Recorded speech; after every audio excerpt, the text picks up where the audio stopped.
Hi guys, it's Gabriel from the Boss's Workshop, and this video is about how I built this French cleat system to hold up my wrenches.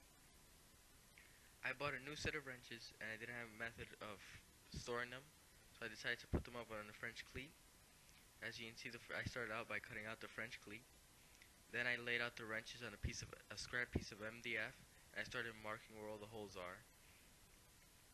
I decided that the best method to mount them was going to be using screws, so it would be small enough to fit even in the smallest sizes of wrenches.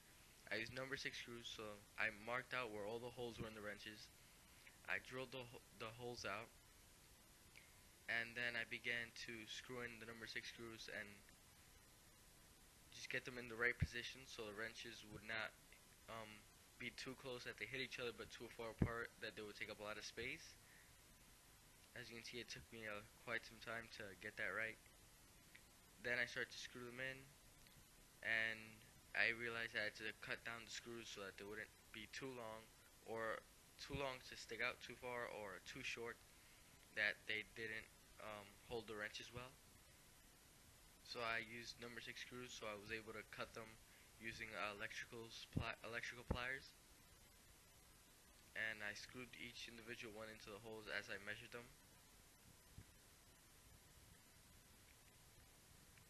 This was a very tedious process. It took some time, but if I had measured, I probably could have done it a little bit faster.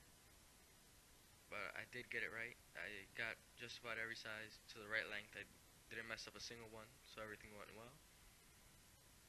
And I wanted to keep both sets of wrenches, both sizes, both SAE and metric, on the same piece of wood. So after I finished the top ones, I laid out the other ones on the bottom. I think I put metric on the top and SAE at the bottom.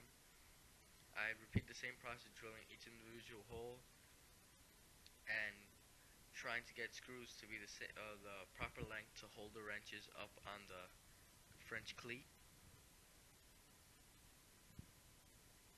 It was the same size of screws, number 6 machine screws. They were 2 inches long. At least the longer ones were. The shorter ones were inch long, and I just cut them down from there to get them to the right length. As you can see, I lined them all up to make sure they all fit together and didn't bang up against each other. Then I went to mount up one half of the French cleat to the wall. As you can see, I drilled some holes in my drywall. I also used anchors to hold them in because I don't think there's studs back there. So I just made sure and used anchors. I hammered those into the wall, then I screwed in the French cleat.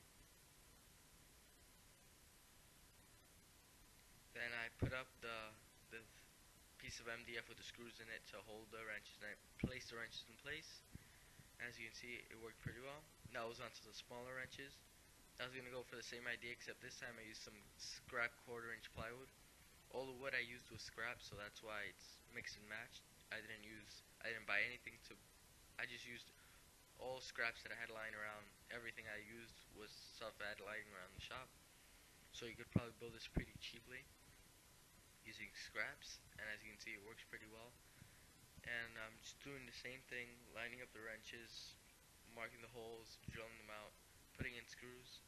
As you can see, I finished the top, and now I'm moving on to the bottom wrenches. This time I was cutting it a little bit close to the bottom of that piece of plywood because I didn't want to get a bigger piece and have to cut it down.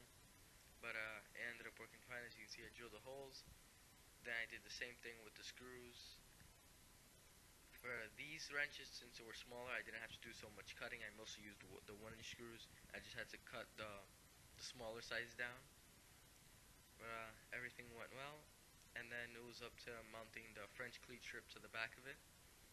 So I cut that down to length, and then found out where I had to place it so it would hang right at about the same level as others. And then I attached the French cleat to the piece of plywood. I had to screw it in by hand to make sure that I didn't snap the plywood since it was so thin. And then I went up to hang it on the wall. I also put spacers at the bottom to make sure that it doesn't start like moving back and forth, rocking back and forth, since there's only one French cleat holding it in place. And as you can see, it It all turned out pretty well. So if you like this video, make sure to rate it and please comment, rate, subscribe. Thank you for watching.